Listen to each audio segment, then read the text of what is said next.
My name is Denise Hall. I am 31 years old, a captain in the military police stationed at Fort Liberty. I have spent my entire youth protecting this country, standing guard on foreign soil, yet I couldn't protect the one person who mattered most, my own mother. From the monsters disguised as family. I never thought a simple reunion dinner would turn into an active crime scene. It happened the moment I refused to hand over $15,000 of my blood money, savings earned in the desert heat, to fund my addict stepbrother's wedding. My stepfather, Gary, didn't hesitate. He screamed, "Hold her, Tyler. Teach this ungrateful bitch a lesson." I felt the wind of a heavy glass ashtray sailing past my face, slicing the skin above my eyebrow. Blood trickled into my eye, blurring my vision, but I saw him clearly. Tyler, the brother I used to carry on my hip when we were kids. He lunged at me, fist cocked high, growling like a feral animal. In the corner, my mother, Linda, just curled into a ball, her hands clamped over her mouth to stifle a sob. They thought a lone woman would crumble. They thought they had me cornered. But they forgot one fatal detail. I had just come off shift, and my standard issue Axon body cam was still blinking green. Let me know what state you are listening from in the comments and hit that subscribe button right now if you believe that when a family becomes a battlefield, love needs to be replaced by martial law. The suspension of my old Ford F-150 groaned as I pulled into the driveway of the house on the outskirts of Fayetteville, North Carolina. It was a humid evening, the kind that makes your uniform stick to your back. I cut the engine, but I didn't get out immediately. I just sat there, gripping the steering wheel until my knuckles turned white, staring at the house I grew up in. They had painted the siding a cheerful shade of blue, trying to mask the rot inside. But I knew better. The air around this place always felt heavy, like the pressure before a thunderstorm that never breaks. My heart was hammering a frantic rhythm against my ribs, a stark contrast to the calm exterior I was trained to maintain. My hand drifted up, fingers brushing the cold metal of the captain's bars pinned to my chest. It was a grounding technique. I am Captain Denise Hall, I told myself. I command respect. In my head, the voice of Jocko Willink, whose podcast got me through my toughest deployments, echoed, "Calm is contagious." "Breathe, Denise," I whispered. "No shortcuts. Just discipline." I grabbed my duffel bag and stepped out. I was still in my fatigues, boots laced tight. I hadn't even had time to change after a 12-hour shift dealing with a domestic dispute on base. The irony wasn't lost on me. As I opened the front door, the smell hit me first. It wasn't the smell of home cooking. It was the stale, sour stench of cheap beer and cigarette smoke that had settled into the drywall over 2 decades. "Look who finally decided to grace us with her presence," a voice boomed from the living room. Gary, my stepfather. He didn't get up. He was sprawled in his recliner, feet propped up on the coffee table, a half-empty can of beer dangling from his hand. Next to him sat Tyler, my 26-year-old stepbrother, mirroring his father's posture. They were watching a football game, the volume turned up loud enough to rattle the windows. Neither of them looked at me. In the kitchen, my mother, Linda, was hunched over the stove. She looked smaller than I remembered, her shoulders curved inward as if she were trying to disappear. She was serving dinner like a maid, terrified of making a sound. "Hi, Mom," I said softly, stepping into the kitchen. She flinched, then turned with a weak, watery smile. "Oh, Denise, you're here. Sit, sit. The pot roast is ready." We moved to the dining table. It was a tense affair. The only sound was the scraping of silverware and the wet smacking noises Gary made as he chewed. The pot roast was cold, the gravy congealed into a greasy film on the plate. It tasted like the atmosphere in the room, loveless and heavy. Gary wiped grease from his chin with the back of his hand and finally looked at me. His eyes didn't meet mine. They drifted to my uniform, narrowing with disdain. "Still wearing that G.I. Joe costume, huh?" Gary sneered, stabbing a piece of carrot. "You think that makes you special? You think you're some kind of hero?" I kept my eyes on my plate, slicing my meat with surgical precision. "It's my job, Gary. I came straight from work." "Work?" Tyler scoffed, his mouth full. Writing tickets for speeding on base isn't real work, Denise. You're basically a mall cop with a better costume. At least I have a job, Tyler, I shot back, my voice level. How's the job hunt going? Or are you still finding yourself on Gary's couch? Tyler slammed his fork down. I'm an entrepreneur, okay? I have prospects. And besides, I'm busy planning the wedding. It's going to be at the Hilton downtown. Top tier, classy. I almost choked. Tyler had been unemployed for 2 years. He couldn't afford a burger at McDonald's, let alone a wedding at the Hilton. That sounds expensive, I said, glancing at Mom. She was staring intently at her soup bowl, refusing to look up. That was the signal. I knew it. This wasn't a dinner. It was an ambush. Gary cleared his throat, the sound like gravel grinding together. He finished his beer and crushed the can in his hand, setting it on the table with a definitive clack. Speaking of the wedding, Gary started, his tone shifting from mocking to demanding. We ran the numbers. We're a little short. How short? I asked, though I already knew I wouldn't like the answer. 15,000, Gary said. He said it casually, like he was asking to borrow $5 for gas. I know you just got that deployment bonus from your little trip to the sandbox. Go to the bank tomorrow, draw it out, give it to your brother. The room went dead silent. The audacity stole the breath from my lungs. That money wasn't just a bonus. It was hazard pay. It was months of sleeping in a tent, missing birthdays, dodging IEDs, and living in a constant state of hypervigilance. That money was my down payment for a small house, my escape plan. I looked at my mother. Mom, did you know about this? She trembled. Denise, honey, it's for family. Tyler needs a good start. I can't do that, Gary, I said, my voice firm. That money is my savings. I'm buying a house next month. Gary's face turned a deep shade of purple. He slammed his fist onto the table, making the silverware jump. Your money, he roared, spittle flying across the table. Your money is this family's money. Who put a roof over your head when your deadbeat father died? Me. I raised you, I fed you, and now you're going to nickel and dime me? You selfish, ungrateful wretch. I've paid my way since I was 18. I stood up, my chair scraping loudly against the floor. I send Mom money every month. I'm not financing a party for Tyler. It's not a party, it's my wedding, Tyler yelled, jumping up. He was swaying slightly. I could smell the bourbon on him from across the table. You've always been jealous of me. You think you're better than us because you went to college and joined the army. You're just a jealous bitch. Watch your mouth, Tyler, I warned, my command voice slipping out. Gary stood up slowly, his eyes cold and predatory. He looked at Tyler and nodded toward me. She needs to learn respect, Gary hissed. Teach your sister a lesson, son. Show her who runs this house. It happened in slow motion. Tyler, fueled by liquid courage and his father's toxic permission, lunged across the corner of the table. He grabbed the collar of my uniform, bunching the fabric in his fist. Give me the money, he screamed, raising his right hand to slap me. A move he had used on girlfriends before, a move he used to use on me when we were teenagers. But I wasn't a teenager anymore, and I wasn't a victim. My training took over instantly. No thought, just reaction. As his hand came down, I stepped inside his guard. My left forearm blocked his strike, deflecting it harmlessly. Simultaneously, my right hand clamped onto his wrist, twisting it sharply outward while I drove my shoulder into his chest. It was a standard MP takedown maneuver. Leverage over strength. Tyler yelped as his balance vanished. I swept his leg and drove him into the hardwood floor. Thud. The house shook. Tyler hit the ground hard, the air rushing out of his lungs in a wheeze. I held his arm in a lock against his back, pinning him down with my knee. Stay down, I ordered. Do not move. My heart was pounding, adrenaline flooding my system. I looked up, expecting Gary to be rushing me next. I was ready to fight them both if I had to. But Gary wasn't attacking. He was standing by the wall, a terrifyingly calm smile playing on his lips. It was the smile of a man who had just been handed a loaded weapon. He pulled his smartphone from his pocket.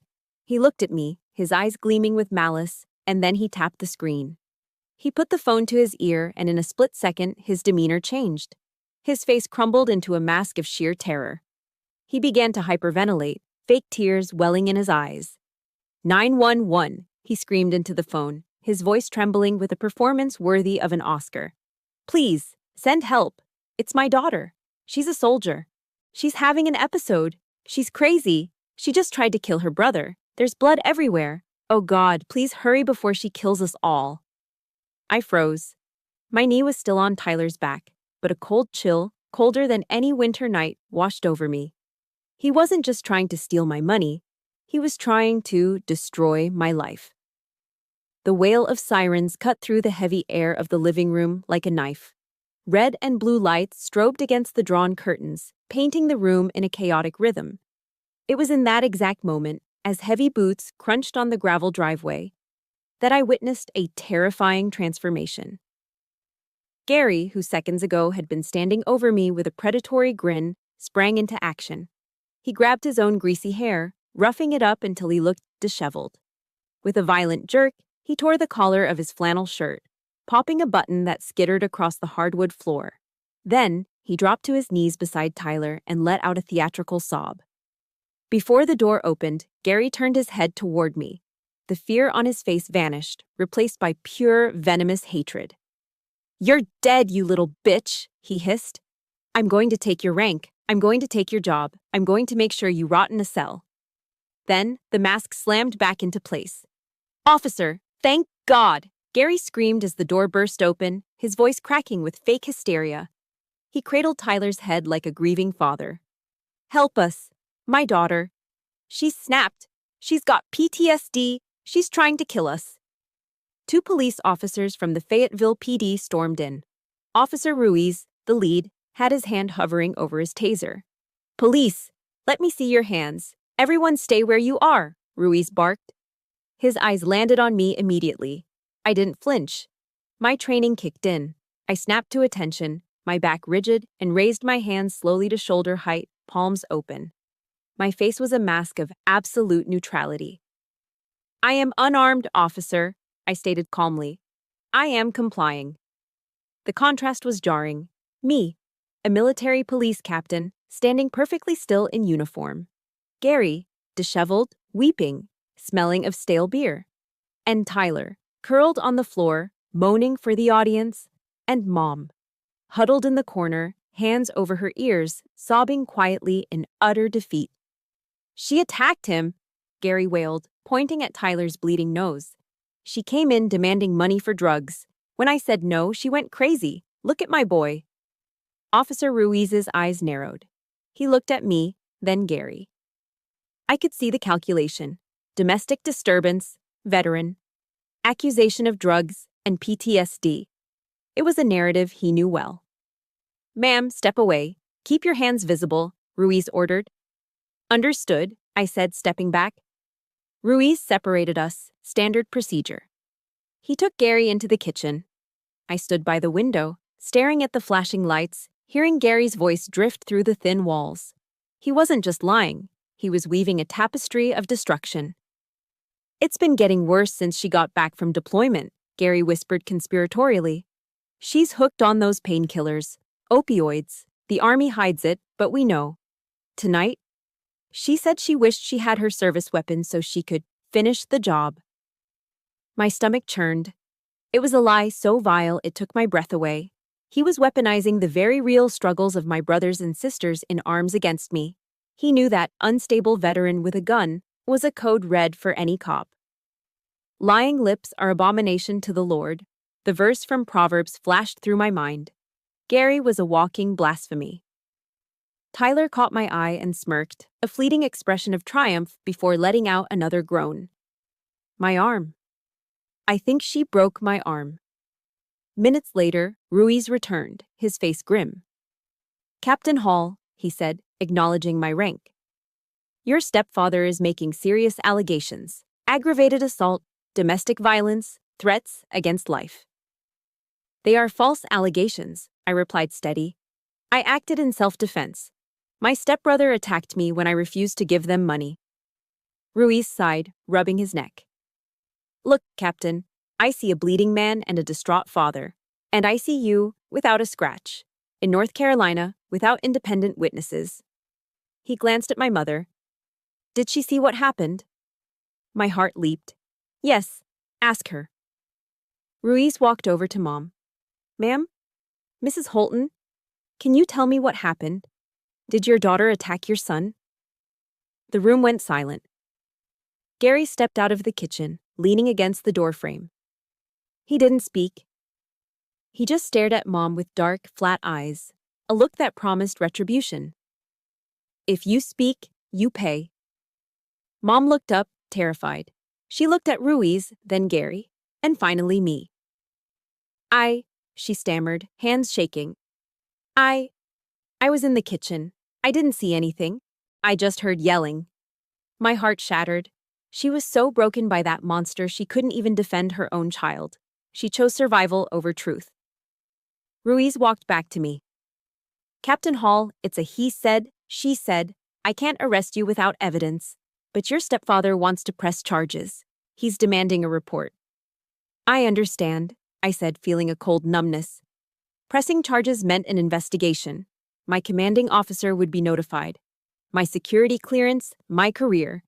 Everything was hanging by a thread. I'm writing this as a domestic disturbance for now, Ruiz said. But I suggest you leave the premises immediately. I will leave. Gary stood behind Ruiz. As the officer turned away, Gary looked at me. He mouthed 4 words. I told you so. I didn't scream. I didn't lunge. That's what he wanted, for me to lose control and prove his lie true. Instead, I grabbed my duffel bag and walked out. The humid night air felt cleaner than the air inside. As I walked to my truck, despair threatened to pull me under. The injustice burned like acid. I had served my country, done everything right. Yet a liar was inside drinking my mother's coffee, while I was treated like a criminal. Before we move on, I need you to do something. If you have ever been the bad guy, just because you stood up for yourself, hit that like button right now. And in the comments, type, I stand, to let me know I'm not alone. I climbed into my truck. My hands trembled as the adrenaline faded. I looked back at the house. Gary was probably celebrating his victory. But as I stared at the dark windows, my hand brushed against my chest pocket. I felt the hard, rectangular outline of something plastic through my uniform. The despair vanished. Gary thought he had won. He thought he had silenced the only witness, but he forgot about the witness that doesn't feel fear. The witness that doesn't lie. I wasn't reacting anymore. I was planning, and God help him when I executed that plan. Gary didn't wait. He didn't even let the sun fully rise over the pine trees of North Carolina before he launched his next attack. He knew he couldn't beat me in a physical fight. I was younger, stronger, and trained to neutralize threats. So, like the coward he was, he decided to hit me where I couldn't defend myself with martial arts. He went for my livelihood. He went for my honor. At 800 hours, while I was on the parade deck at Fort Liberty overseeing a morning drill for new recruits, a call was coming into the Provost Marshal's office. Gary Holton, playing the role of the terrified, law-abiding citizen, was on the line. He wasn't drunk this time. His voice was steady, sober, and laced with a calculated concern that would have fooled anyone who didn't know the devil beneath the skin. I'm afraid for my life, sir, Gary told the dispatcher, his voice recorded on the emergency line. My stepdaughter, Captain Denise Hall. She has unauthorized weapons. She's been talking about ending things, about taking people with her. She threatened to kill the whole family last night. If the army doesn't intervene, I'm terrified she's going to cause a massacre. He knew the trigger words: unauthorized weapons, mental instability, mass shooting threat. In the modern military climate, those words were nuclear. They bypassed all red tape and triggered an immediate, zero-tolerance response. I was barking orders at a platoon of privates correcting their formation when I saw a Humvee from the Military Police Investigations Unit pull up onto the grass. 2 MPs stepped out. They weren't smiling. They weren't my friends from the mess hall. They were on duty, and their faces were grim. One of them was Sergeant Miller, a man I had shared coffee with just 2 days ago. He wouldn't meet my eyes. "Captain Hall," Miller said, his voice stiff, "I need you to step away from the platoon." The recruits stopped their drill. 100 pairs of eyes turned to watch. The silence on the parade deck was deafening. "Is there a problem, Sergeant?" I asked, keeping my voice calm, though my heart began to hammer against my ribs. "Ma'am, per order of Colonel Alden, you are to be escorted to headquarters immediately," Miller said. Then he took a breath, like he hated what he was about to say. "I am also ordered to relieve you of your sidearm, temporarily." The air left my lungs. To be disarmed in front of subordinates is the ultimate humiliation for an officer. It's a public declaration that you are no longer trusted, that you are a threat. I felt the heat rise in my cheeks, a burning shame that pricked at my eyes. I unholstered my M17 pistol slowly, cleared the chamber, and handed it to Miller butt first. My hands were shaking, just barely, but enough for me to feel it. "Am I under arrest?" I asked quietly. "Not yet, ma'am. Just detained for questioning regarding a serious allegation." As I walked to the Humvee, flanked by 2 MPs like a common criminal, I could feel the recruits whispering behind me. 12 years of service. 12 years of perfect conduct, of sacrifice, of missed holidays and lonely nights. All of it stained in an instant by the lies of a man who had never served a day in his life. The drive to HQ was a blur. My mind was racing, spiraling into panic. What did he say? How can they believe him? I tried to channel David Goggins. When you think you're done, you're only at 40% of your body's capability. But my mind wasn't tired. It was terrified. We arrived at Colonel Alden's office. The colonel was a man I respected more than anyone. He was a father figure to me, a man of absolute integrity. Being summoned to his office was usually an honor. Today, it felt like walking to the gallows. I was ushered in. The door clicked shut behind me. Colonel Alden didn't ask me to sit. He was standing by the window, looking out, his back to me. On his desk lay a thick manila folder. "Sir, Captain Hall reporting as ordered," I said, snapping a salute. Alden turned slowly. His face wasn't angry. It was worse. It was disappointed. "At ease, Denise," he said, his voice heavy. He picked up the folder and tossed it onto the desk. It landed with a heavy thud that echoed in the silent room. "Gary Holton, your stepfather." "Yes, sir." "He sent an email to the base commander this morning, 5 pages long," Alden said, tapping the folder. "Attached are photos of your brother, Tyler, with a broken nose and a bruised wrist, and a statement from Gary claiming you assaulted them in a psychotic rage over an inheritance dispute." "That is a lie, sir," I said, my voice trembling with suppressed rage. "It was self-defense. They tried to rob me." "He claims you have an opioid addiction," Alden continued, ignoring my defense. "He claims you threatened to use your service weapon to clean house. He's demanding a full CID investigation. He's threatening to go to the press if we don't act." Alden leaned forward, his steel-gray eyes boring into mine. "You know the UCMJ, Captain, Article 133, conduct unbecoming an officer and a gentleman. If even half of this is true, if you engaged in domestic violence, you're done. Dishonorable discharge, loss of pension, federal prison time." "Sir, please," I pleaded, desperation creeping into my voice.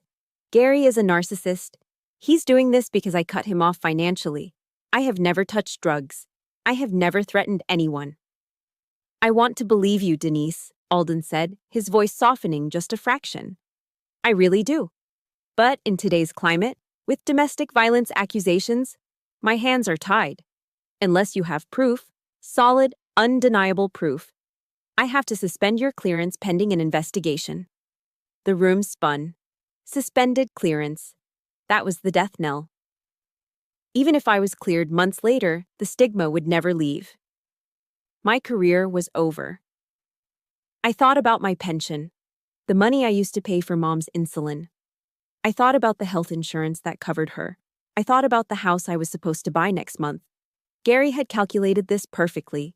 He knew that without the army, I was nothing. He wanted to break me, to strip me of my identity, to make me crawl back to him just like Mom did.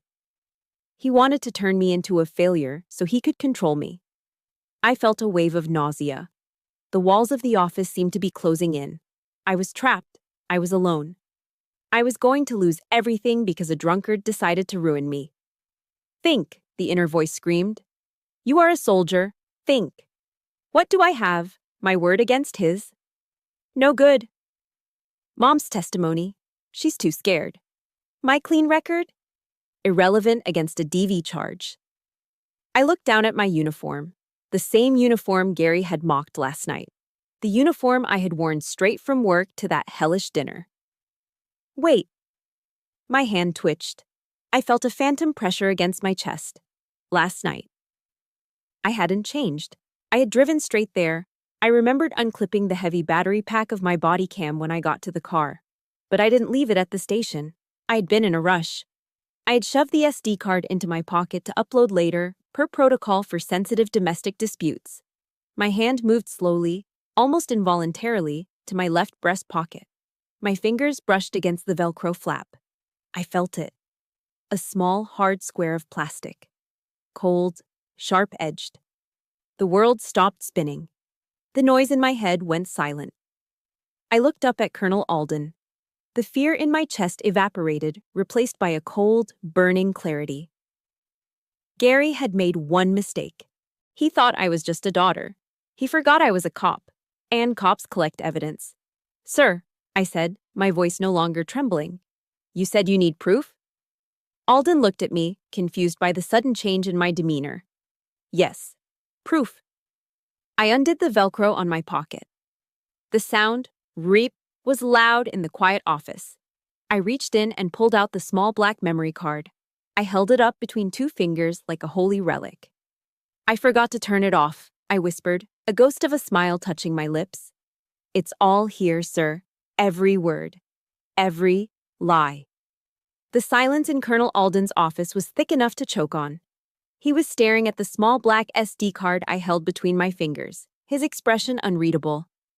To him, it was just a piece of plastic. To me, it was my life. You said you forgot to turn it off? Alden asked, his voice skeptical but curious. Yes, sir, I replied, keeping my hand steady. Per your new directive regarding officer safety during commutes, I kept my Axon unit active until I reached a secure location.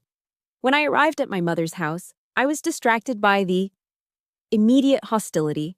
I never powered it down. I stepped forward and placed the card on the glass surface of his mahogany desk. It made a tiny click sound. This is the raw footage, sir. Unedited, encrypted, time-stamped. It will show you exactly who the aggressor was. Alden looked at the card, then at me. He let out a long, heavy sigh, the kind that comes from a man who has seen too much deception in his career. He reached for the card. If this is what you say it is, Captain, he muttered, inserting it into a card reader connected to his secure terminal. Then Gary Holton is about to have a very bad day. He turned the large monitor on his desk so I could see it too. He clicked the file. The screen went black for a second, then burst into life with the grainy, wide-angle view of my body cam. 8/14 2023. 18:42 hours. The audio kicked in immediately, crystal clear high-definition sound. Give me the money. Tyler's voice filled the office, slurred and aggressive. On the screen, his face was distorted with rage, his fist raised high. The camera jerked as I flinched back. Stay back, Tyler. Stop! My voice on the recording was loud, authoritative. I wasn't screaming in panic. I was issuing commands. Rules of engagement followed. Then came the scuffle. The camera angle tilted wildly as I blocked his strike. The sickening thud of Tyler hitting the floor echoed through the speakers. Stay down. Do not move. Alden leaned forward, his eyes glued to the screen. He watched as I pinned Tyler. But then, the camera stabilized. It was pointing directly across the room, directly at Gary. On the screen, Gary wasn't scared. He wasn't running to help his son. He was standing by the wall, phone in hand. And then, he smiled. It was a smile that chilled the room, a smirk of pure, calculated malice. Allo 911, Gary's voice rang out, shifting instantly from a grunt of exertion to a high-pitched shriek of terror. "Please, send help. It's my daughter. She's a soldier. She's having an episode." We watched as Gary ruffled his own hair. We watched as he tore his collar. We watched him drop to his knees and fake a sob, all while casting a hateful glare at the camera lens he didn't know was recording. "Son of a bitch," Alden whispered. The video ended. The screen froze on that final image of Gary's face, the mask of a victim, slipping just enough to reveal the predator underneath. For a moment, nobody moved. The only sound was the hum of the computer fan. Then, Colonel Alden exploded. Bam! He slammed his fist onto the desk with such force that his ceramic coffee mug jumped an inch into the air, splashing dark liquid onto the blotter. His face, usually composed, was beet red. "That bastard!" Alden roared, pushing his chair back. He dared to use my office, my MPs, my resources for a personal vendetta. His anger wasn't directed at me anymore. It was a righteous fury, the kind only a commander feels when his troops are attacked dishonorably. He files a false report with a federal agency. Alden paced behind his desk, his hands clenched into fists. He slanders a commissioned officer. He wastes taxpayer money on a witch hunt because you wouldn't give him cash for a wedding? He stopped pacing and looked at me. The disappointment in his eyes was gone, replaced by a fierce, protective pride. "Captain Hall," he said, his voice dropping to a low rumble. "You acted with exemplary restraint. You followed the use of force continuum perfectly. You de-escalated. You neutralized the threat without causing excessive harm. And you maintained discipline while that parasite tried to destroy you." "Thank you, sir," I said, feeling the knot in my chest loosen for the first time in 24 hours. "You are cleared, Denise," Alden said firmly, pulling the SD card out and handing it back to me. "Effective immediately. Your sidearm will be returned. The suspension is lifted." He walked back to his desk and picked up the phone. "Get me the Judge Advocate General's office," he barked into the receiver. "And get the Fayetteville police chief on the line. I want to report a case of filing false charges and harassment of a federal officer." He hung up and looked at me with a grim smile. "I'm not going to let this slide. We're going to send a cease and desist letter so heavy it'll crush his mailbox. And if he breathes in your direction again, I'll have the FBI at his door for interfering with military duties."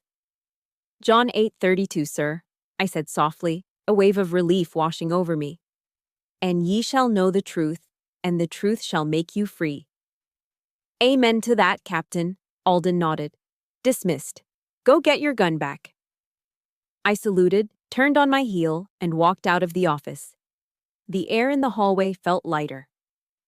The MPs who had escorted me looked confused as I walked past them, head held high, straight to the armory to reclaim my M17.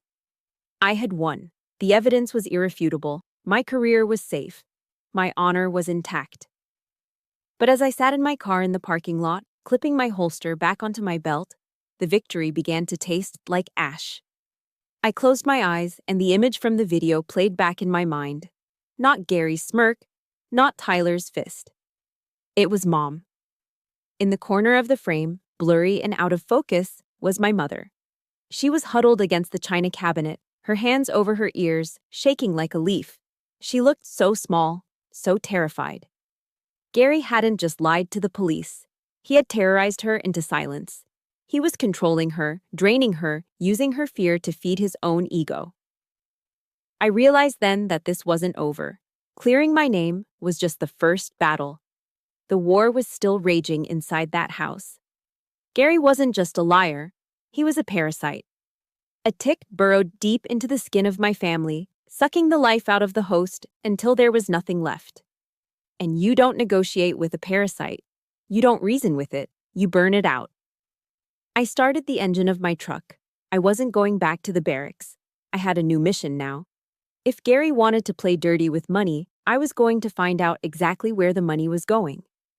I pulled out my phone and dialed the number of an old friend in banking. It was time to follow the paper trail.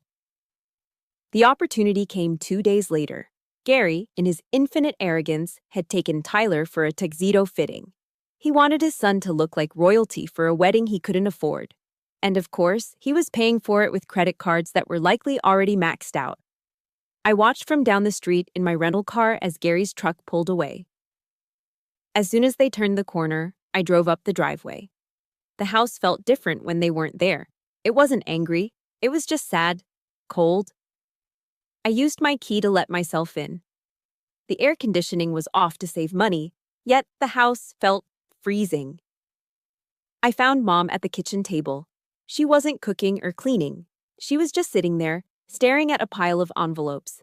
Some were unopened, others were torn open, their contents spilling out like confetti of doom. Final notice, past due, collection agency. Mom, I said softly. She jumped, her hand flying to her chest. Denise, you shouldn't be here. If Gary comes back... He's gone for at least 2 hours, I said, pulling out a chair and sitting opposite her. We need to talk, right now. She looked away, her fingers nervously picking at the edge of a utility bill. About what? There's nothing to talk about. Mom, look at this table. I gestured to the sea of red ink. I need to see the bank accounts. I need to see the savings. Dad's 401k that he left you. Where is it? It's fine, she whispered, her voice trembling. Gary handles the finances. He says he's investing. He says the market is down right now, but it'll bounce back. He says we're going to double our money soon.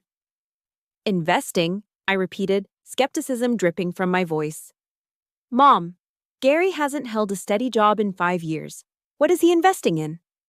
Crypto, she mumbled, and some sports tech company. My stomach dropped. It was the classic script of a financial predator. Open the laptop, Mom, I ordered, my tone leaving no room for argument. Log into the joint account, now. She hesitated, tears welling up in her eyes. He'll be so mad if he finds out. He tried to have me arrested, Mom, I snapped, slamming my hand on the table. He tried to ruin my life. I don't care if he gets mad. Open the damn computer. She flinched, then slowly pulled Gary's laptop toward her. Her hands shook as she typed in the password. Tyler, born, 1 son. Of course, the banking portal loaded. I spun the laptop around so I could see. I didn't just gasp. I felt the blood drain from my face. The screen was a crime scene. The checking account balance, $412. 10. Overdrawn. The savings account, $500. But the real horror was the transaction history. It scrolled down like a litany of sins. BetMGM, 5 noins. BetMGM, 200. BetMGM, $1,000. Gary wasn't investing in tech. He was gambling. Thousands of dollars, gone in seconds on a sports betting app. Then, there were the others. Joe's Liquor Warehouse, 145. The Platinum Club, 300. A strip club downtown. Venmo to Tyler Holton, 500. Venmo to Tyler Holton, 500. Venmo to Tyler Holton, 500. Mom, I whispered, pointing at the screen. He's not investing. He's burning your money. He's giving it to Tyler. He's spending it on strippers and booze. Mom stared at the screen, blinking rapidly as if trying to make the words change. No, that can't be right, he said. And where is Dad's 401k? I clicked on the retirement tab. The page refreshed. Total balance, 0.0. Status, closed. Full withdrawal executed 06/12/2022. It's gone, I said, my voice hollow. All of it, $80,000. Gone. Mom made a sound like a wounded animal, a low keen that vibrated in her chest. My retirement. That was for my care home. That was for...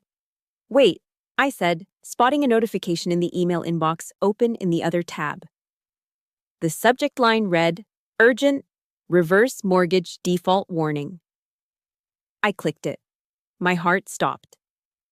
Dear Mr. and Mrs. Holton, this is a final notification regarding the reverse mortgage taken out on the property of 124 Oak Street. Due to failure to pay property taxes and insurance as stipulated in the agreement, the loan is in default. Foreclosure proceedings will begin in 30 days unless the balance of $12,000 is paid immediately. Mom, I looked at her, horror washing over me. Did you sign papers for a reverse mortgage? What? No, she cried. I never signed anything. Gary brought some papers home a year ago, but I said no. I said I wanted to leave the house to you. I pulled up the attached PDF of the contract. There, at the bottom, was a signature. Linda Hall Holton. But it wasn't her handwriting. It was shaky. Forced. It was a forgery. He forged your signature, I said, the realization hitting me like a physical blow. He took out a reverse mortgage. He took the equity out of the house. Probably spent that too. And now he hasn't paid the taxes. Mom. The bank is going to take the house. In 30 days. No, Mom whispered. She stood up, swaying on her feet. No, this is my home. Your father built this porch. I raised you here. Look at it, I yelled, turning the screen to face her fully. This is how he loves you. He stole your retirement. He stole your savings. And now he sold your house out from under you to pay for his gambling addiction and Tyler's lifestyle. Mom looked at the red numbers, the zeros, the foreclosure notice. Her face went gray. All the blood left her lips. She clutched her chest, her eyes rolling back slightly, and collapsed onto the sofa. Mom! I rushed to her side. She wasn't having a heart attack. She was having a breakdown. A complete and total collapse of her reality.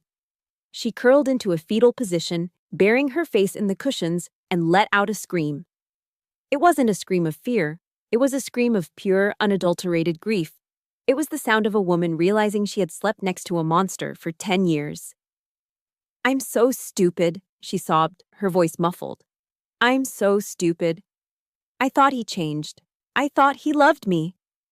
You're not stupid, Mom, I said, stroking her hair, feeling a cold, hard rage solidifying in my gut. You were manipulated. You were gaslit. This is financial abuse.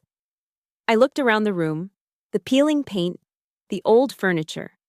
This house was all she had left of my father. It was her sanctuary. And Gary had pawned it off like a cheap watch. This wasn't just a family dispute anymore. This was a felony. Wire fraud, forgery, elder abuse. My sadness evaporated. In its place, something else took root. Disgust. Pure, visceral disgust. Gary Holton wasn't a man. He was a parasite. A leech that had attached itself to my mother, draining her dry until she was a husk. And now he was ready to discard her on the street. Mom sat up suddenly, her eyes wild with panic. She reached for her phone on the coffee table. I have to call him, she gasped, her fingers fumbling with the screen. I have to ask him. Maybe there's a mistake. Maybe he can fix it. I watched her, my heart breaking. Even now, after seeing the evidence, her instinct was to go to him, to beg him for a solution to the problem he created. It was the trauma bond talking. I reached out and grabbed her wrist. Hard. Before we see if Linda makes that call, I have a question for you.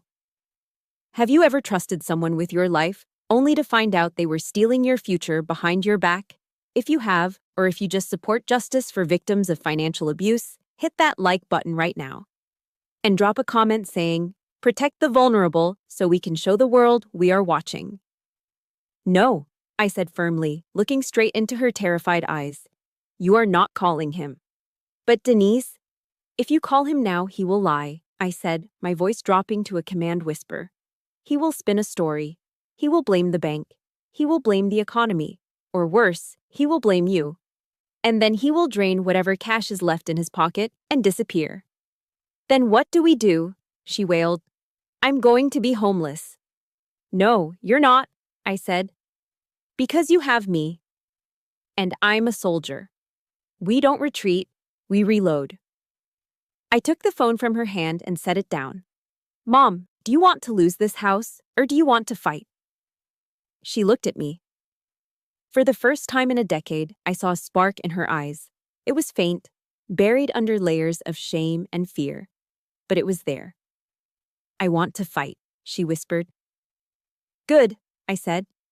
Then wipe your tears. We have work to do. Mom's hand hovered over the call button, her thumb trembling. Her face was pale, sweat beading on her forehead despite the chill in the room. I have to ask him, she whispered, her voice cracking with desperation. Maybe Maybe he can explain. Maybe it's a mistake. I moved faster than I had in years. I reached across the kitchen table and snatched the phone from her hand, sliding it into my pocket. No, I said, my voice sharp and commanding. It wasn't a daughter speaking to a mother. It was a soldier speaking to a civilian who was about to walk into a minefield. Give it back, she cried, reaching for me. He's my husband. I need to talk to him. I grabbed her shoulders, my fingers digging into the soft fabric of her cardigan. I forced her to look at me. Her eyes were wild, dilated with panic, the classic look of a victim in the thrall of a trauma bond. Mom, listen to me, I said, keeping my voice steady but intense. Gary is not your husband right now. He is a hostile threat. He is the enemy. If you call him, he will know we know. He will drain whatever is left in that account. He will burn the paper trail. He will disappear. And you will be left with nothing but debt and a foreclosure notice. She slumped in her chair, sobbing into her hands. But I can't do this alone. I'm scared, Denise. I'm so scared. I pulled a chair close to her, our knees touching. I softened my grip on her shoulders, letting my hands rest there gently. I know you are, I said softly. But you're not alone. Not anymore. She looked up at me, tears streaming down her face, ruining her makeup. For the first time, she really looked at me. Not as the rebellious teenager she had kicked out at 18 because Gary demanded it. Not as the difficult daughter who refused to lend money. She looked at me and saw the woman I'd become. I'm so sorry, she choked out. I let him chase you away. I chose him over you. I was so blind. And now look at me. I'm 55 years old, and I have nothing. You have me, I said firmly. Why? She asked, her voice barely a whisper. Why would you help me after everything I let him do to you? I took a deep breath. The anger was there, sure, it always would be. But beneath it was something stronger. Because I took an oath, I said, to protect those who cannot protect themselves, and you are my mother. The Bible says to honor your father and mother, but it also says in Matthew 10:16, be ye therefore wise as serpents and harmless as doves. I squeezed her hands. We've been the doves for too long, Mom. It's time to be the serpents. She sniffled, wiping her nose with a tissue. But I'm weak, Denise. I'm not like you. I don't know how to fight. You don't need to know how, I said. You just need to decide to stand up. I thought of Mel Robbins, the motivational speaker whose videos played in the background of my barracks. There is a truth you need to hear, Mom. No one is coming to save you. Gary isn't coming to save you. The bank isn't coming to save you. You have to save yourself.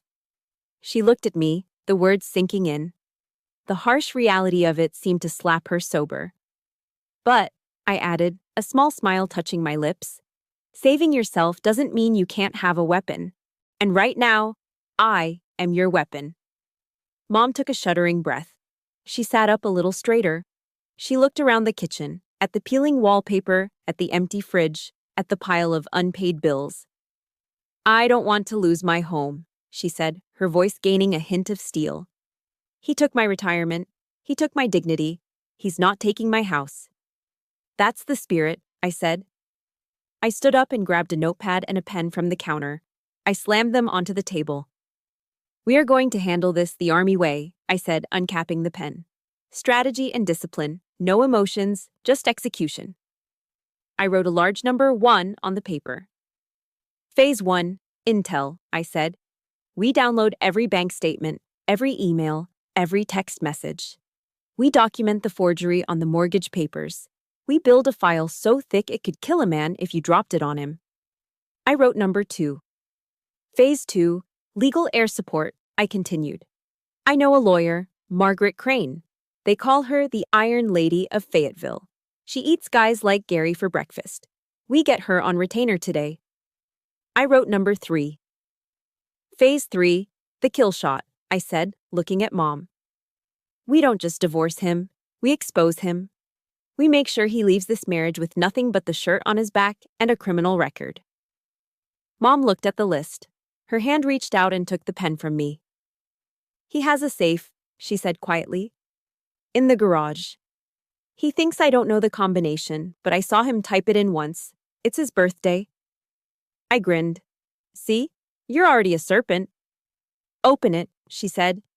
Whatever is in there, let's add it to the pile. We spent the next hour raiding our own home. We found cash stashed in envelopes. We found pawnshop receipts for jewelry Mom thought she had lost. We printed bank statements until the printer ran out of ink. By the time we were done, the kitchen table looked like the war room at the Pentagon. Mom signed the power of attorney document I had downloaded and printed. Her signature was firm this time, no shaking. I trust you, Denise, she said, handing me the paper. Do whatever it takes. I will, I promised. I pulled out my phone again.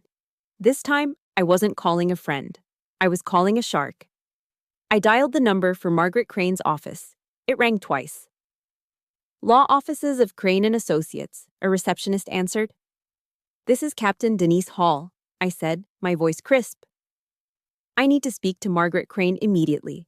Tell her I have a case involving high-level financial fraud, forgery, elder abuse, and a narcissist who thinks he's smarter than the U.S. Army. There was a pause, and then a click. A moment later, a raspy, smoky voice came on the line. It sounded like whiskey and nails. Captain Hall, Margaret Crane said, you had me at narcissist. Talk to me. I have video evidence of assault, I said, looking at Mom, who was now calmly shredding Gary's credit card offers. I have bank statements showing gambling debts paid with stolen retirement funds. I have a forged reverse mortgage contract, and I have a very angry mother who is ready to burn it all down. Margaret Crane let out a laugh. It was a loud barking sound, a sound of pure delight. Captain, she said, you just described my dream case. I've been bored all week. Bring everything to my office in an hour. I'll clear my schedule. I hung up the phone and looked at Mom. Pack a bag, I said. You're coming with me. We're going to a hotel tonight. When Gary comes home to an empty house and a missing safe, the war officially begins. Mom nodded. She stood up and walked to the bedroom. She didn't look back. The victim was gone. The survivor had taken her place, and Gary Holton had no idea what was coming for him. The week leading up to the wedding was a masterclass in psychological warfare. But for the first time in our lives, Mom and I were the ones holding the trigger. Gary and Tyler thought they had won. They mistook our silence for submission. They interpreted Mom's quiet nodding as defeat. When Gary demanded Mom iron his shirt for the rehearsal dinner, she did it without a word.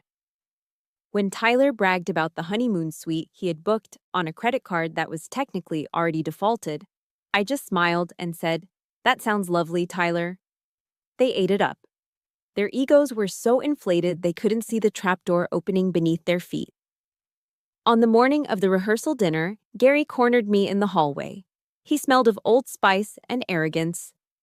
"You've been quiet lately," he sneered, clapping a heavy hand on my shoulder. "Good. Shows you're learning your place. Tonight is important. Sarah's family are snobs. Doctors, lawyers, that type. Don't embarrass me. Don't talk about your job. Just smile and look pretty." I looked at his hand on my shoulder, fighting the urge to snap his wrist. Instead, I looked him in the eye and gave him the most genuine smile I could muster. "Don't worry, Gary," I said sweetly. "Tonight is going to be unforgettable. I promise." He grunted, satisfied, and walked away. He didn't know that my silence wasn't surrender. It was the sound of a cannon being loaded. Back at my off-base apartment, I wasn't getting ready.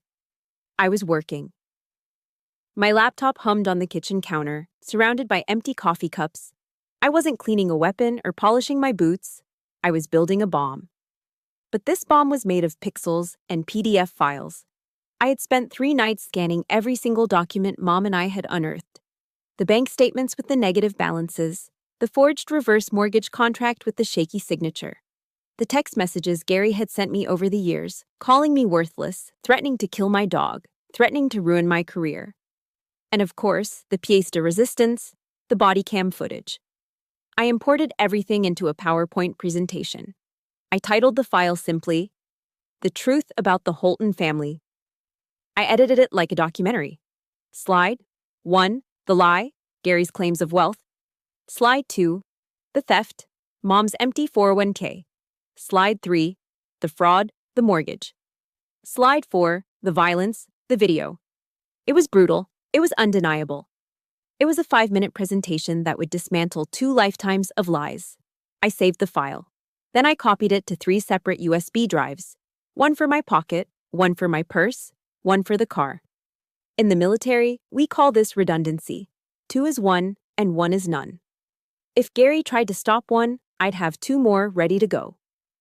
At 1600 hours, my phone buzzed. It was a text from Big Mike. Mike was a former Army Ranger I had served with in Afghanistan. He stood 6'4" and was built like a vending machine made of muscle. He now ran a private security firm in Fayetteville. Text: assets in place. We'll be at the Green Valley at 17:30. Front and back exits covered. I typed back, Roger that. Target is hostile. VIP, my mother, is priority. Do not let anyone leave once the show starts. Text: understood. Nobody touches the VIP. See you there, Captain. I set the phone down. I didn't want a brawl. But I knew Gary. When a narcissist is cornered, they don't cry. They attack. And Tyler, drunk on entitlement and probably bourbon, would be unpredictable. I wasn't taking any chances with Mom's safety. It was time to suit up. For a civilian wedding, most sisters would wear a nice dress. Maybe something floral, something that blended in. I went to my closet and pulled out the garment bag that held my dress mess uniform. This is the Army's equivalent of a tuxedo, but far more significant. It's a short, fitted jacket with satin lapels, high-waisted trousers with a gold stripe down the leg, and a cummerbund. It screams formality.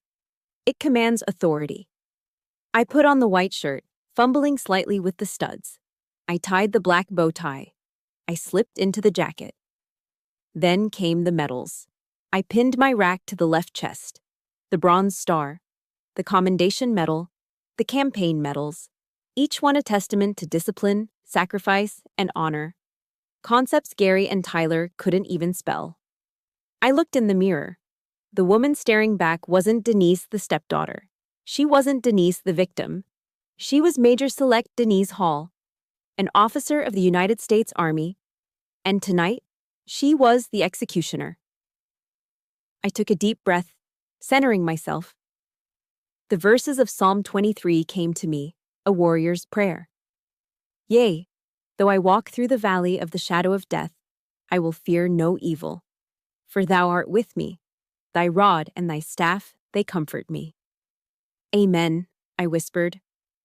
I grabbed the silver clutch that held nothing but a tube of lipstick and 3 black USB drives. I picked up my laptop bag. I walked out to my truck. The sun was setting, painting the North Carolina sky in hues of bruised purple and angry orange. It felt appropriate. The Green Valley restaurant was a fancy place. White tablecloths, crystal chandeliers, overpriced wine. It was the kind of place Gary loved because it made him look rich. It was the perfect stage for his downfall. I started the engine. My hands were steady on the wheel. Tonight, there would be no yelling, no crying, just cold, hard facts projected on a 10-foot screen. I pulled out of the parking lot and headed toward the Valley of Death. Gary wanted a memorable rehearsal dinner. He was going to get one. The Green Valley restaurant was a vision of manufactured elegance. Crystal chandeliers dripped light onto tables set with white linen and polished silver.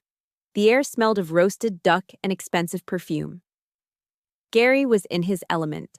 He stood at the head table, holding a flute of champagne, his face flushed with wine and self-importance. He was giving a toast. Of course he was. When I look at my son, Tyler, Gary boomed, his voice projecting to the back of the room, I see a young man of integrity, a man I raised to be a provider, just like me. And Sarah, well, we are just so honored to welcome such a prestigious family into our humble fold. He raised his glass toward Sarah's parents, Dr. and Mrs. Sterling. They smiled politely, unaware they were being toasted by a man who was technically bankrupt. Tyler sat next to Sarah, looking smug in his rented tuxedo. Sarah looked radiant, twisting the large diamond ring on her finger. The ring I knew was bought with stolen money. I stood in the shadows near the AV booth, watching the performance. My laptop was already plugged into the projector system. The HDMI cable was the fuse. My finger was on the detonator. And I want to thank my lovely wife, Linda, Gary continued, gesturing to Mom, for standing by me while I worked tirelessly to pay for this beautiful evening. It wasn't easy, but for family, I'd spend every dime I have. That was it. The lie was too big to let pass. I stepped out of the shadows. My dress mess uniform caught the light, the gold stripe on my trousers gleaming.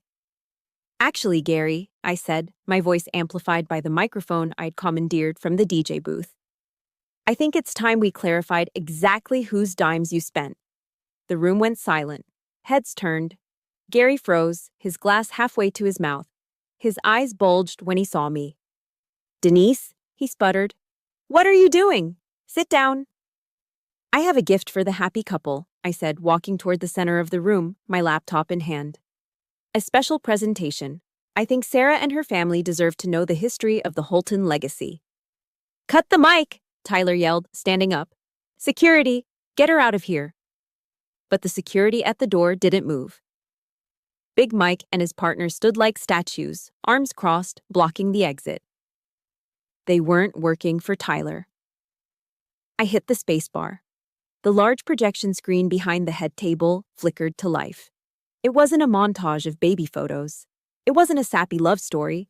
It was a bank statement. Specifically, it was a high-resolution scan of the joint account, with the negative balance highlighted in red. 412. Next was the 4.01k withdrawal records 0.000, and below that, a list of credit card debts totaling $150,000. A gasp rippled through the room. It started as a murmur and grew into a wave of shock. What is this? Dr. Sterling asked, putting on his glasses. This, I said, my voice calm and clinical, is the financial reality of the man who claims to be paying for this dinner. Tonight's meal?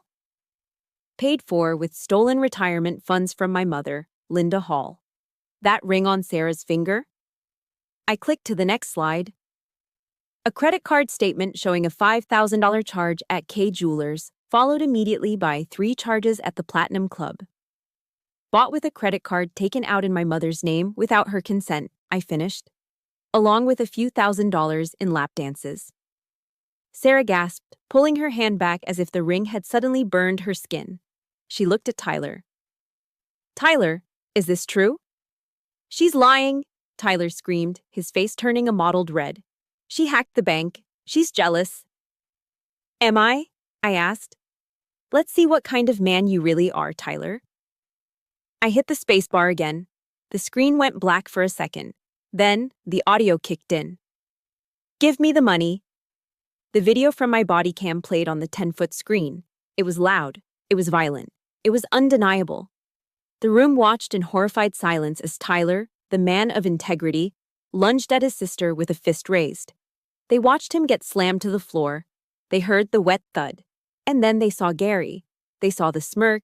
They saw the performance. They heard the lie. She's crazy. She's trying to kill us.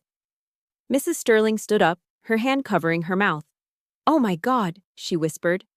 They're monsters. Gary dropped his champagne glass. It shattered on the floor, the sound sharp and final. Turn it off, Gary roared. He looked like a madman, veins bulging in his neck. Turn it off right now. You ungrateful bitch. I'll kill you. He charged. He abandoned all pretense of being a gentleman. He jumped off the dais and sprinted toward me, his hands reaching for the laptop, or maybe my throat. The room screamed. But he never reached me. From the shadows, Big Mike stepped forward. He moved with surprising speed for a man of his size. He didn't tackle Gary. He simply stepped into his path and braced himself. Gary slammed into Big Mike like a bird hitting a windshield. Oof! The impact stopped Gary dead in his tracks. He bounced off Mike's chest and stumbled back, wheezing. Mike didn't even flinch. He just looked down at Gary with the impassive stare of a man who had guarded generals in war zones. Sir, Mike rumbled, his voice deep and threatening. I strongly suggest you do not touch the major. Gary looked at Mike, then at me, then at the crowd. He realized for the first time that he had lost control of the narrative. I didn't flinch. I looked past Gary, straight at Sarah. Sarah, I said, my voice softening. You are a good woman. You come from a good family. Do you really want to marry into this? A family of liars, thieves, and abusers. Look at them. Look at the debt. Look at the violence. Is this the life you want? Sarah was trembling. Tears were streaming down her face, ruining her bridal makeup. She looked at Tyler, who was still standing by the table, looking small and pathetic. Tyler, Sarah said, her voice shaking, did you know? About the money? About your dad stealing from Linda? Babe, listen, Tyler stammered, holding his hands out. It's complicated. Dad said he had an investment. It's not complicated, Sarah yelled. It's theft. She grabbed her left hand with her right. She yanked the diamond ring off her finger. You are a liar, she spat, and your father is a criminal. She threw the ring. It hit Tyler square in the chest and bounced onto the floor with a hollow clink. It's over, she said. The wedding is off. She turned to her parents. Mom, Dad, let's go. Dr. Sterling stood up, buttoning his jacket. He shot Gary a look of pure disgust. You will be hearing from our lawyers regarding the deposits we paid, he said icily. The Sterling family walked out. The guests followed, murmuring, casting glances of judgment at the Holton men. The room emptied quickly. Soon it was just me, Mom, the security team, and the two broken men. Gary sank to his knees. He wasn't looking at his son. He wasn't looking at his wife. He was staring at the door where the Sterlings had exited. No, he whispered. The money, the connections. He didn't care about love. He didn't care about family. He cared that his golden ticket had just walked out the door. I walked over to him. I stood over him, looking down. You wanted a memorable night, Gary, I said coldly. I hope this was memorable enough for you. I signaled to Mom. She stood up from her table, her head held high. She didn't look at Gary. She walked straight to the door. Come on, Mom, I said. We're leaving. As we walked out into the cool night air, I heard Gary scream. It was a raw, primal sound of rage and impotence. He threw a chair across the empty room. I didn't look back. The stage had been set, the play was over, and the curtains had closed on Gary Holton's life. But I knew, as I unlocked the car door, that a man like Gary wouldn't just scream. When the shock wore off, he would come for blood. And I would be waiting. The hammer of justice didn't fall softly.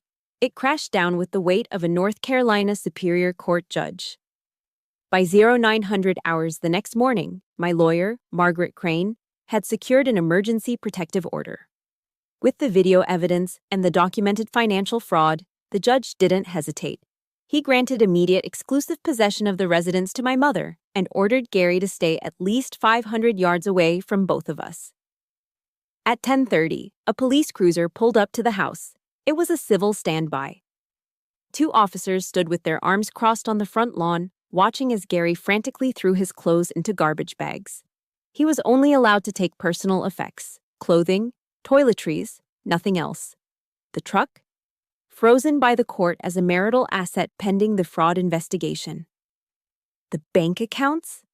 Frozen. The safe? Empty. I stood by the living room window with Mom, watching him. He looked small. Without his bluster, without his ability to terrorize, he was just a middle-aged man in stained sweatpants, dragging trash bags to a taxi because he didn't even have a car anymore. He looked up at the window once. I expected anger. Instead, I saw fear. He knew for the first time in his life that he was truly alone. As the taxi drove away, Mom let out a breath she seemed to have been holding for 10 years. He's gone, she whispered.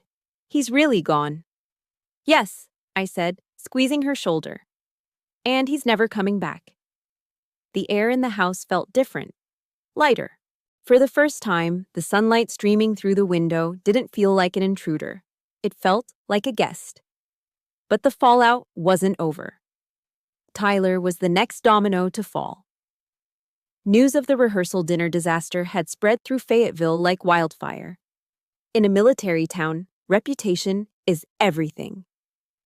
By noon, Tyler had been fired from his consulting gig, which was really just a nepotism hire by one of Gary's drinking buddies. At 2 p.m., there was a banging on the front door. I opened it to find Tyler. He looked like a wreck. His eyes were bloodshot, his shirt was untucked, and he reeked of stale bourbon.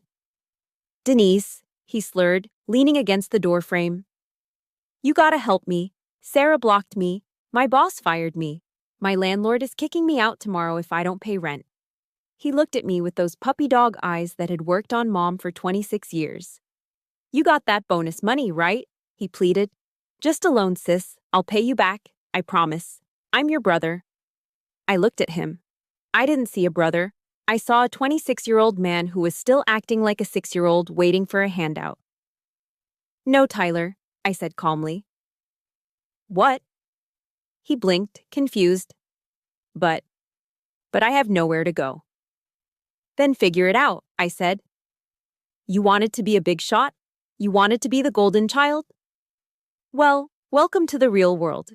In the real world, you don't get bailed out when you assault people and steal from your mother." "You're heartless," he spat.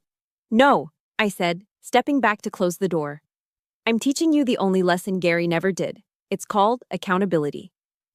I slammed the door in his face. I locked the deadbolt. That night, the police scanner app on my phone chirped. DUI crash on Skibo Road. Suspect identified as Tyler Holton. Hit a utility pole. He was alive, but he was in custody.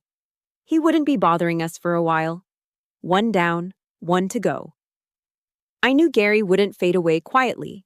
Narcissists don't accept defeat. They seek revenge. So, I prepared. I spent the next week turning Mom's house into a fortress. I installed motion sensor floodlights. I upgraded the alarm system. And I waited. It happened 7 days later. It was 2:15 a.m. on a Tuesday. A moonless, humid night. I was sleeping on the couch in the living room, fully dressed, my expandable baton resting on the coffee table. Beep, beep, beep. The perimeter alarm on the back door chirped softly. It wasn't the loud siren. I had set it to silent alert so I wouldn't panic Mom. I sat up instantly. My heart rate spiked, but my mind was ice cold. I checked the camera feed on my phone. There he was, Gary. He was stumbling around the back patio, wearing dark clothes that were too tight for him. He was holding a crowbar. He looked drunk, angry, and dangerous. He jammed the crowbar into the frame of the sliding glass door. He pushed. The lock groaned. According to North Carolina's castle doctrine, I could have shot him the moment he breached that door. I had my service weapon in the safe. It would have been legal. It would have been easy. But I didn't want his blood on my floor. I wanted him to suffer a fate worse than death for a man like him. I wanted him to be humiliated by the system he thought he could outsmart. I grabbed my baton. I flicked it open. Click, clack, a solid bar of steel. I moved to the shadows of the kitchen, pressing my back against the refrigerator. Crack! The glass door shattered. Gary reached in, unlocked the latch, and slid the door open. He stepped into the kitchen. He was breathing heavily, muttering to himself. "Bitch! Think you can take my house? I'll show you." He took 2 steps. That was all he got. I stepped out of the shadows. "Police! Drop the weapon!" I shouted, my voice booming in the small kitchen. Gary spun around, raising the crowbar. He was slow, clumsy, drunk. I didn't hesitate. I swung the baton low, striking his right forearm, the radial nerve motor point. Thwack! Gary screamed and dropped the crowbar. It clattered loudly on the linoleum. Before he could recover, I spun him around, kicked the back of his knee, and drove him face first into the floor. Slam. "Stay down!" I yelled, pressing my knee into the small of his back. I grabbed his right arm and twisted it behind him in a compliance lock. "Get off me!" he howled, thrashing like a fish on a hook. "This is my house." "Not anymore, Gary," I whispered into his ear. "You are under arrest for breaking and entering, assault with a deadly weapon, and violation of a protective order. The sirens were already wailing in the distance. I had triggered the silent police alarm the moment he stepped on the porch. Within minutes, the kitchen was swarming with uniforms. This time, Officer Ruiz wasn't there, but the officers who arrived knew exactly who I was. They knew about the EPO. They hauled Gary up. His nose was bleeding from hitting the floor. His hands were cuffed tightly behind his back. As they dragged him out the front door, he saw Mom standing at the top of the stairs in her bathrobe. "Linda!" he screamed, desperate now. "Linda, tell them to let me go. I'm your husband." Mom looked down at him. She didn't tremble. She didn't look away. She simply tightened the belt of her robe and said, "My husband died 10 years ago. You're just the mistake I finally fixed." The officers shoved him into the back of the squad car. He kicked the window, screaming curses, blaming everyone but himself. I stood on the porch with Mom, watching the red and blue lights flash against the oak trees. The engine started. The car pulled away, taking the noise, the anger, and the toxicity with it. As the taillights faded into the darkness, the only sound left was the chirping of crickets and the steady rhythm of our own breathing. "It's over, Mom," I said, putting my arm around her. She leaned her head on my shoulder. "Yes," she said. "It's finally over." We went back inside and locked the door. But this time, we weren't locking ourselves in a prison. We were locking the world out of our sanctuary. Gary was gone. Tyler was gone. The parasites had been purged, and for the first time in a long time, I slept without a weapon within reach. 3 months later, the North Carolina sky was a piercing, brilliant blue. Not a cloud dared to mar the perfection of the morning at Fort Liberty. The parade deck was filled with the crisp sound of boots snapping to attention and the flutter of the American flag in the gentle breeze. I stood center stage, my spine straight as a rod, facing Colonel Alden. "Attention to orders," the adjutant bellowed over the PA system. The crowd fell silent. "The President of the United States has reposed special trust and confidence in the patriotism, valor, fidelity, and abilities of Captain Denise Hall," the voice boomed. "In view of these qualities and her demonstrated potential for increased responsibility, she is, therefore, promoted to the rank of Major in the United States Army." Colonel Alden stepped forward. He held a small velvet box in his hand. Inside gleamed the gold oak leaf insignia, the mark of a field-grade officer.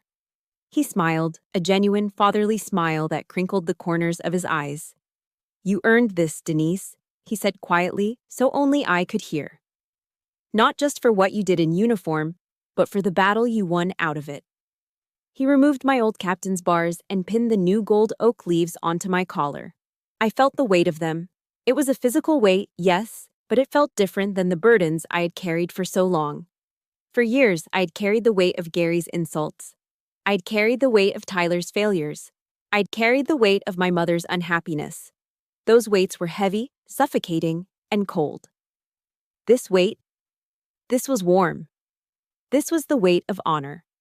The weight of glory. The weight of a future I had carved out with my own 2 hands. "Thank you, sir," I said, my voice steady. I turned to face the audience. Usually, at a promotion ceremony, you look for your spouse, your kids, maybe your dad. I looked for the woman in the front row. Mom was sitting there. But she wasn't the woman I remembered from that dark, beer-stained living room 3 months ago. She wasn't the woman hunched over a pile of debt. She was wearing a bright yellow sundress that matched the sunshine. Her hair was cut in a stylish bob. She was sitting upright, her hands clasped in her lap, beaming. When our eyes met, she didn't look away in shame. She waved, a small, proud wave. We had sold the house on Oak Street, the House of Horrors, as we called it now. It sold quickly, the market being what it was. We used the money to pay off every single cent of the fraudulent debt Gary had racked up. The credit card companies were satisfied. The bank closed the foreclosure file. With the remaining equity, Mom bought a small 2-bedroom condo in a quiet community just 10 minutes from the base. It had a balcony where she grew tomatoes and basil. She had joined a local garden club. She went to brunch with friends on Sundays. She was 55 years old, and for the first time in her adult life, she was free. Seeing her smile, that was my real promotion. That was the medal I would wear on my heart forever. After the ceremony, the crowd dispersed for refreshments, but I had one last duty. A platoon of new military police graduates was waiting in formation. They were young, fresh-faced, eager to serve. They looked at me with awe, seeing the gold oak leaves, seeing the bronze star. I walked up to them. "At ease," I commanded. They relaxed their stance, but their eyes stayed glued to me. "You are all entering a profession of arms," I began, my voice carrying across the grass without a microphone. "You have been trained to shoot. You have been trained to fight. You have been trained to identify the enemy." I paused, looking at a young female private in the front row. She reminded me of myself at 20. "But I am here to tell you that the enemy isn't always wearing a different uniform," I said. "The enemy isn't always on a battlefield thousands of miles away. Sometimes the enemy is hiding in the places you trust the most. Sometimes the enemy shares your last name." A few of them blinked, surprised by the raw honesty. "Your strength," I placed my hand over my heart, tapping the fabric of my uniform, "does not come from the weapon on your hip. It comes from here. It comes from the discipline to say no when it's easier to say yes. It comes from the courage to protect the vulnerable, even if it breaks your heart to do it." I looked at them, channeling every ounce of conviction I had. Never let anyone, not a partner, not a parent, not a sibling, compromise your integrity. You are guardians of justice. Start by guarding your own souls. "Hooah!" the platoon roared in unison. "Dismissed," I said. I walked away toward the parking lot. The sun was beginning to dip, painting the sky in streaks of gold and violet. I got into my new car, a sensible sedan, fully paid for. I rolled down the windows as I drove off base, letting the warm Carolina breeze whip through my hair. I thought about Gary. He was currently sitting in a cell at the Cumberland County Detention Center, awaiting trial. His lawyer had tried to get him bail, but with no fixed address and a history of flight risk, the judge denied it. I thought about Tyler. He was in court-ordered rehab as part of his DUI plea deal. Maybe he would get clean, maybe he wouldn't. But that wasn't my burden to carry anymore. I drove past the sign that said, "Welcome to Fayetteville." I wasn't angry anymore. The rage that had fueled me for months had burned itself out, leaving behind a clean, quiet landscape. I was Denise Hall, Major, daughter, protector. I had fought in deserts. I had fought in cities. But the hardest war I ever fought was the one inside my own living room. And I had won.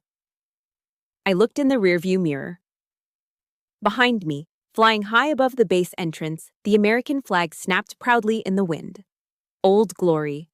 It had survived storms, wars, and time. Just like me. I smiled, turned up the radio, and drove home to have dinner with my mother. This is Major Denise Hall, signing off. Thank you for listening to my story. If you believe that family is about loyalty and love, not just blood, please hit that subscribe button. Share this story with someone who might need to hear it. And remember, you are stronger than you think. Stand your ground.